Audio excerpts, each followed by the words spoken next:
Radhe Radhe everyone. आज हमारा mathematical analysis का लेक्चर 4 है। किसकी बात करेंगे आज हम? यूक्लिडियन मीट्रिक स्पेस की। यूक्लिडियन मीट्रिक स्पेस को हम लोग मीट्रिक स्पेस प्रूव करेंगे आज। तो सबसे पहले आपको ये पता होना चाहिए कि यूक्लिडियन मीट्रिक स्पेस क्या होता है। वही जैसे हमारे पास एक्स भी कोई नॉन एम्प्टी सेट होता है, लेकिन अब एक्स को क्या दिया हुआ है? आर एन दिया हुआ है। आर की पावर एन का क्या मतलब है? बी द सेट ऑफ, जो कि सेट है किसका? All ordered n tuple of all numbers. अब आपको ये पता होना चाहिए कि अगर कहीं भी आर स्क्वायर लिखा होता है ना, तो उसमें टू की ऑर्डर्ड होते हैं। जैसे ये पहला order pair x1 y1 coma, दूसरा क्या होगा हमारा x2 y2। इस टाइप से टू टप्पल में होता है अगर आर स्क्वायर होती है तो। अब ये आर की पावर है ना, तो मतलब इसमें n टाइप के एलिमेंट होंगे। Let d be a function such that, इसमें n टाइप के कैसे एलिमेंट होंगे? जैसे मान लो x है तो x क्या होगा? x1 x2 xn, y1 y2 yn। और ये x और y दोनों में से कहाँ से आ रहे हैं? r की पावर n से, मतलब n टप्पल के एलिमेंट्स हैं।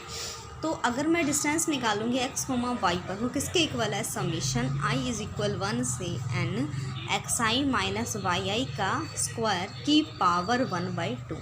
यूक्लिडियन मीट्रिक स्पेस क्या होता है? xi माइनस yi का समीशन। समीशन मतलब 1 से लेकर n तक हम पावर्स को क्या कर रहे हैं? यहाँ ऐड कर रहे हैं, और उनके स्क्वेयर्स की पावर का क्या किया गया है? रूट लगाया गया है। तो आपको सबसे पहले तो ये फंक्शन बहुत अच्छे से याद होना चाहिए, क्योंकि पेपर में आपका ये फंक्शन लिखा है ज़रूरी नहीं है। सीधा ये भी कहा जा सकता है कि prove that Euclidean metric space is a metric space. और ये बात सिर्फ यूक्लिडियन पर नहीं, usual metric space, discrete metric space, इन पर भी आ सकते हैं, क्योंकि इन दोनों का पढ़ चुके हैं। तो आपको अभी से एक बार लिख के देख लेना है कि आपका यूजुअल मीट्रिक स्पेस क्या है और डिस्क्रीट मीट्रिक स्पेस क्या है। जिसने मेरी वीडियोस को अच्छे से देखा है, अभी कमेंट में जाके लिखिए this is discrete metric space and this is usual metric space. Okay, तो हम नेक्स्ट प्रोसीड करते हैं। तो इस मीट्रिक स्पेस को भी अब हमें क्या दिखाना है? मीट्रिक स्पेस दिखाना है, मतलब 4 प्रॉपर्टीज़ सेटिस्फाई करनी है। तो मैंने यहाँ मीट्रिक स्पेस उठा लिया। समीशन i इज इक्वल 1 से n xi माइनस yi का स्क्वायर की पावर 1/2। ये क्या है? मुझे मीट्रिक स्पेस की बना है। इसका मतलब क्या? अगर मैं इसको खोलूँ तो इसका मतलब है i मतलब 1 ले लो पहले, x1 माइनस y1 का स्क्वायर, फिर प्लस नेक्स्ट में क्या हो जाएगा? x2 plus y2, sorry x2 minus y2 का स्क्वायर, प्लस ये कहाँ तक जाएगा? xn माइनस yn का स्क्वायर के ऊपर जब हम पावर लगाएंगे 1/2। ठीक है, अब मुझे क्या करना है? इसको मीट्रिक स्पेस प्रूव करना है। तो मीट्रिक स्पेस प्रूव करने के लिए जो मेरी पहली कंडीशन है वो ये है, distance of x, y greater than equal to 0। अगर आप डायरेक्टली मेरे इस वीडियो पे विजिट कर रहे हैं तो आपको मीट्रिक स्पेस समझने में थोड़ी सी प्रॉब्लम हो सकती है, इसलिए आप पहले जाकर प्रीवियस वीडियोस को विजिट कीजिए, उसके बाद आपको ये समझने में कोई प्रॉब्लम नहीं होगी। ठीक है, प्लेलिस्ट साइड में बनी हुई है मैथमेटिकल एनालिसिस नाम से, BA BSc 5th same math. Distance निकाला x, y का, वो ना हमेशा ग्रेटर दैन 0 होना चाहिए। अब एक बात बताओ, ये जो डिस्टेंस है क्या ये ग्रेटर दैन 0 है या नहीं? ठीक है, वैसे तो ये है। कैसे? अब मैं वो दिखाती हूँ। अब कोई भी टर्म है, अगर उसका स्क्वायर कर दिया जाए तो क्या वो कभी नेगेटिव हो सकती है? नहीं हो सकती। इसका मतलब इतना तो हो गया कि x1 माइनस y1 का जो स्क्वायर है ना, वो ग्रेटर दैन 0 है। अब ऐसी मैं बात करूँ नेक्स्ट की कि x2 माइनस y2 उसका भी होल स्क्वायर, मतलब ये टर्म भी ग्रेटर दैन 0 है, ये टर्म भी ग्रेटर दैन 0 है। अगर सारी टर्म्स ही, मतलब x1 minus y1 plus x2 minus y2 के स्क्वायर्स अगर ग्रेटर दैन 0 हैं, तो ये n की n टर्म्स का सम क्या होगा? ऐड किया जा रहा है। जैसे मान लो 2 + 2, कुछ नेगेटिव तो आ ही नहीं रहा, और पॉजिटिव टर्म्स का सम हमेशा ग्रेटर दैन इक्वल टू 0 होता है। तो इसमें मैं क्या कह सकती हूँ अब कि xi माइनस yi का square greater than equal to 0, जिसमें समीशन कहाँ से जा रहा है? i इज इक्वल 1 से n तक। इतनी बात क्लियर हुई। लेकिन मेरा मेन फंक्शन ये नहीं है। मेरा मेन फंक्शन क्या है? इसके ऊपर भी एक पावर है रूट लगाकर। अब एक बात बताओ, कोई भी नंबर मैं आप लोगों को दे दूँ, उस पर अगर रूट लगाऊँ, जैसे मैंने 196 दे दी, अगर ये रूट सोल्व होता तो आप सिंपली इसको कर दोगे 14 लिख के। लेकिन मान लो ये नहीं होता, मैंने आपको दे दिया 66669, तो इसका आंसर क्या ही आ सकता है? कुछ पॉइंटों में आएगा बस, लेकिन नेगेटिव तो नहीं आएगा ना। अगर पॉइंटों में आंसर आए स्क्वायर रूट का तो वो ग्रेटर दैन 0 होता है। तो इसका मतलब अगर मैं इसकी पावर, मतलब इन पूरे की power summation i is equal 1 से n xi माइनस yi का स्क्वायर की पावर 1/2 कर दूँ, तो वो ऑलवेज क्या होगा? Greater than 0। और ये इनइक्वालिटी मुझे क्या बताती है? ये तो मेरा मैट्रिक स्पेस का फंक्शन है, मतलब डिस्टेंस ऑफ x, y, वो क्या हो जाएगा? Greater than 0। तो अभी मैंने आपको जो फर्स्ट पार्ट बताया वो मैं आपको बुक में दिखाने वाली हूँ। ठीक है, ये है हमारी book mathematical analysis BA-BSc 5th same. अब ये क्या है, क्लियरली आपको दिखाई दे रहा होगा x comma y greater than 0 है। ओके, यहाँ एक्स कहाँ से आ रहे हैं, एन टप्पल टाइप का, जैसे मैंने आपको पहले ही बताया था कि एक्स जो भी उठाएंगे वो एन टप्पल में होगा और वाई भी किस में होगा, एन टप्पल में होगा। अब इसने लिख रखा है कि एक्स आई माइनस वाई आई का square greater than equal to 0। कैसे भाई, आई की वैल्यूज़ कहाँ से आ रही हैं, 1 2 n तक जा रही हैं। तो पहले मैंने 1 पुट करके देखा, x1 माइनस y1 का स्क्वायर, अगर किन्हीं टर्म्स का स्क्वायर ही हो गया तो वो पॉजिटिव क्वांटिटी देगा। फिर मैं उसका ऐड करूँ, सेकंड टर्म लिखूँ, थर्ड टर्म लिखूँ, ऐसे अगर हर टर्म ग्रेटर दैन 0 है तो उनका समीशन लगाऊंगी वो भी ग्रेटर दैन 0 और उसका रूट लूँगी वो भी ग्रेटर दैन 0। तो यहाँ तक समझने में कोई प्रॉब्लम नहीं है। नेक्स्ट में हमारा क्या होता है, हमें जो भी फंक्शन गिवन होता है, पहले मैं आपको सेकंड प्रॉपर्टी बताती हूँ कि हमारी सेकंड प्रॉपर्टी क्या होती है। जो हमारी सेकंड प्रॉपर्टी है ना मैट्रिक्स स्पेस की, वो ये कहते हैं कि अगर हम फंक्शन लेके चल रहे हैं उसको इक्वल टू 0 ले, this implies if and only if की कंडीशन होनी चाहिए कि x इक्वल होना चाहिए y। सेकंड कंडीशन याद आई, मतलब मैं ये चीज़ अगर इक्वल टू 0 करूँ तो आंसर में मुझे x इक्वल टू y मिलना चाहिए। चलो हम हमारे टॉपिक पर, अब क्या, जो मेरा फंक्शन था मैं उसको इक्वल टू 0 लिखूँगी। n टाइम्स का जो स्क्वायर है अगर वो इक्वल टू 0 है, n टर्म्स का क्या है, सम इक्वल टू 0, स्क्वायर्स का सम। ठीक है, n टाइम्स मतलब कोई आंसर आ रहे हैं, अगर उन सबको ऐड करती जा रही हूँ, किस टाइप से टर्म्स आ रही होंगी मेरी, मैं यहाँ लिख रही हूँ समीशन i इज इक्वल 1 से n एक्स आई माइनस वाई आई का स्क्वायर, ये इक्वल टू 0 कर दिया मैंने की पावर 1/2। ये 1/2 है, उधर जाके चाहे स्क्वायर हो जाए तो वो 0 हो जाएगी। ठीक है, तो अब क्या हुआ, समीशन i इक्वल टू में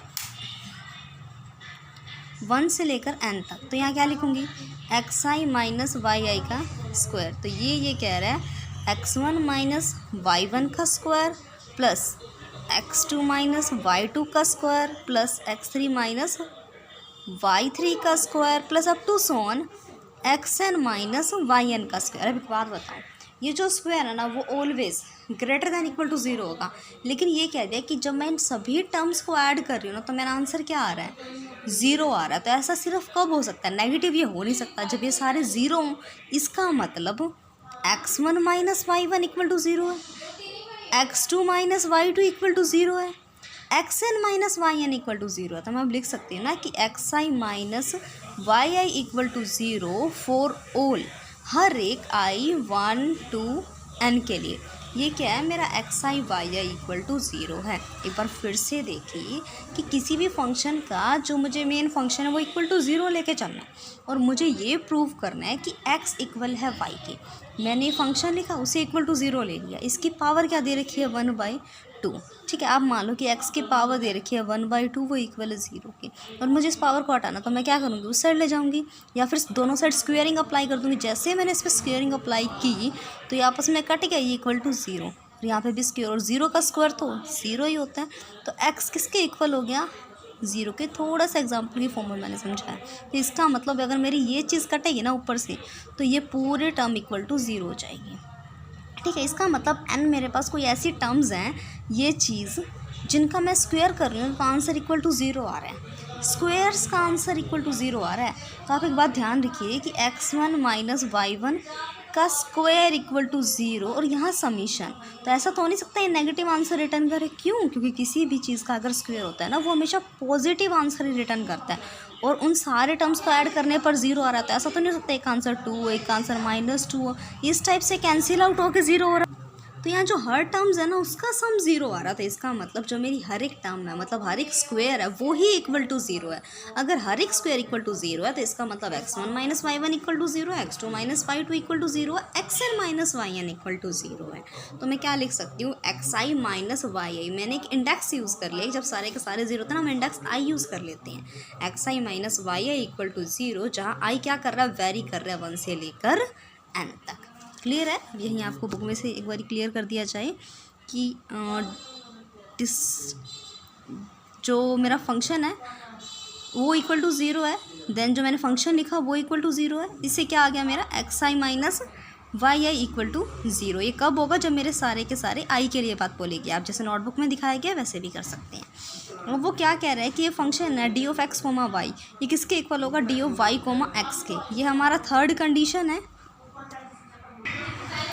हमारी थर्ड जो इनइक्वालिटी होती है वो होती है D of x comma Y, और इसमें हमें प्रूव करना होता है कि वो distance of Y comma x के इक्वल है।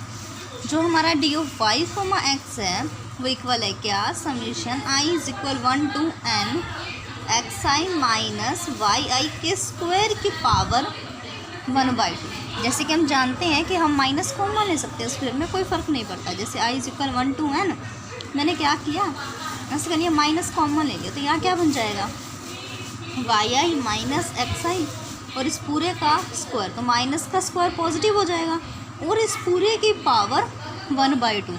तो summation I is equal 1 to n Y I minus X I का स्क्वायर की पावर 1/2 वो इक्वल हो जाएगी हमारी distance of Y comma x के।